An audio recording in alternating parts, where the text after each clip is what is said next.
What's always bothered me about the story of Shadrach, Meshach, and Abednego in the fiery furnace? What's that? Where was Daniel? I mean, these are his boys, right? His crew. They all got promoted together, they're all serving in Babylon together, and then suddenly there's this massive crisis. Everyone has to bow to the golden statue or get thrown into a furnace, and Daniel is just nowhere in the story. Right? It's like he just vanished from that chapter. Exactly. So what happened? Was he on vacation? Did he bow to the statue? That doesn't seem like Daniel at all. No, definitely not. And you've actually touched on something really interesting that most people don't catch when they read Daniel chapter 3. Okay, I'm listening. So let me paint the picture. In Daniel chapter 2, something huge happens. Daniel interprets King Nebuchadnezzar's dream. The one with the statue made of different metals? Exactly that one. And the king is so blown away by this that he literally falls on his face before Daniel. The Bible says he prostrated himself. This powerful king, one of the most powerful men in the ancient world, is face down before Daniel. That's wild.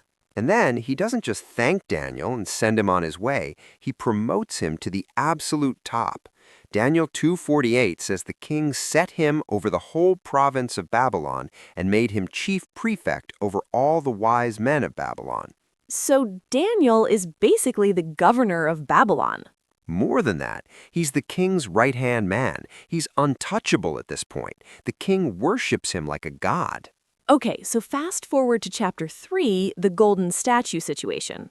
Right. Now, here's where your theory comes in, and I think you're onto something. Who exactly is going to march up to the second most powerful person in Babylon and tell him he has to bow to a statue? Oh, nobody. Nobody. Think about it. The guys who conspired to get Shadrach, Meshach, and Abednego in trouble, they were jealous administrators, right? The Bible calls them certain Chaldeans. These are lower-level officials who resented these Jewish guys having power. Right, they saw an opportunity to take them down. But Daniel? Daniel is so far above them in the power structure that they can't touch him. He's the exception to the rule, not because he compromised, but because his position made him politically untouchable. So it's not that he bowed or that he wasn't there. He might have been there, he might not have been, the text doesn't say, but either way, no one was going to challenge him. When you're the person the king prostrated before, when you're set over the entire province, the normal rules don't apply to you the same way. That actually makes so much sense. It's like if the CEO's favorite person doesn't show up to a mandatory meeting, HR isn't going to write them up. Perfect analogy. And here's what I love about this. It doesn't diminish Daniel's faith at all. How so?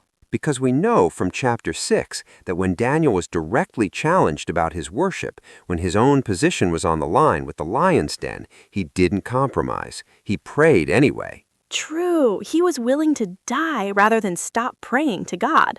So this wasn't about Daniel being a coward or a sold out. This was about God positioning him so strategically that he became untouchable. His friends had to face the furnace as their test. Daniel's test came later with the lions. Man, I never thought about it that way. So God was protecting Daniel differently than he protected the other three. Exactly. For Shadrach, Meshach, and Abednego, God's protection was miraculous deliverance from the fire. For Daniel, God's protection was sovereign positioning in the political structure. Both are God's protection, just different methods. Right. And honestly, I think there's something powerful in that for us today. How do you mean? Well, sometimes we think faithfulness only looks one way, like the dramatic stand, the big confrontation, the miracle, and those things are real and important. Like the three guys in the furnace. Exactly. But sometimes faith looks like being wisely positioned, like Daniel, not compromising, but also not having to face every battle because God has placed you somewhere strategic. So it's not always about the fight, sometimes it's about the position. Both are God's work. Both require faith. Both serve his purposes. Okay, but let me push back on one thing. Couldn't people argue that Daniel should have stood with his friends anyway?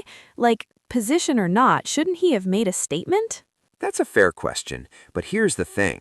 If Daniel had been thrown into the furnace too, who would have been there to advocate for them afterward? Who would have had the influence to make sure this didn't happen again? Didn't think of that. Daniel's survival and continued influence was part of God's bigger plan. He served in Babylon for decades through multiple kings, protecting the Jewish people. If he'd been killed in chapter 3, all of that would have been lost. So sometimes the most faithful thing is to stay in the game long term.